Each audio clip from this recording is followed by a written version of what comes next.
and go ahead.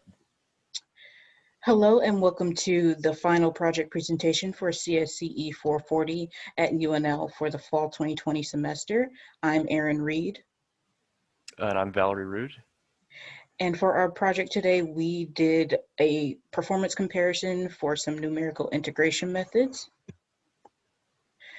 And our motivation for this project was we just basically wanted to compare the performance and accuracy of different numerical integration methods when given different size data sets. And the data set we used was for COVID-19. And that data is the number of cases and the number of deaths. And the two different data sets were deaths and cases per week and also per day. However, this was not our original idea. Our original idea was to compare the impact of different pandemics within the United States. The other two pandemics we were considering were the Spanish flu and also H1N1 or the swine flu.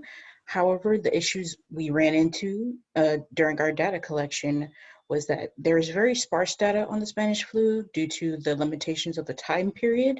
And with H1N1, since it was not tracked as vigorously as COVID-19 is currently, the only data we could find was available in wide estimates, and that's not good for data collection.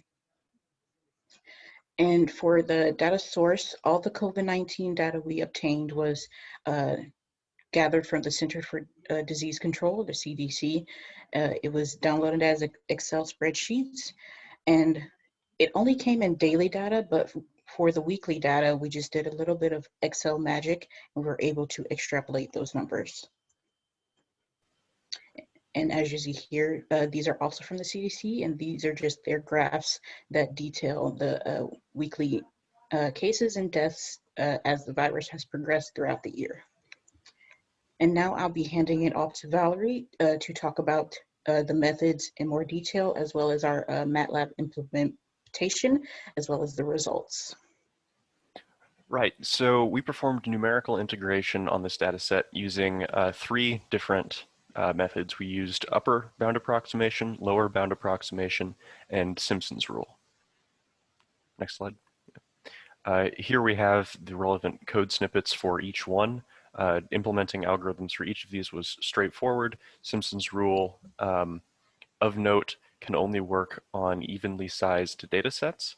We had initially addressed this in odd data sets by adding a leading 0.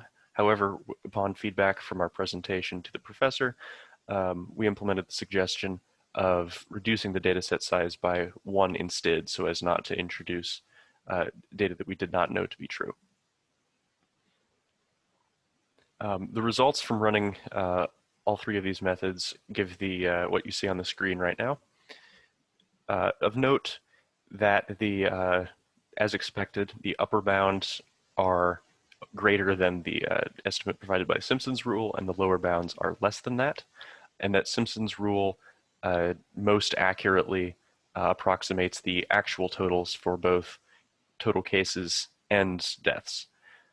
Also of note is that the weekly data is still off from the daily data. They give different results. Next slide.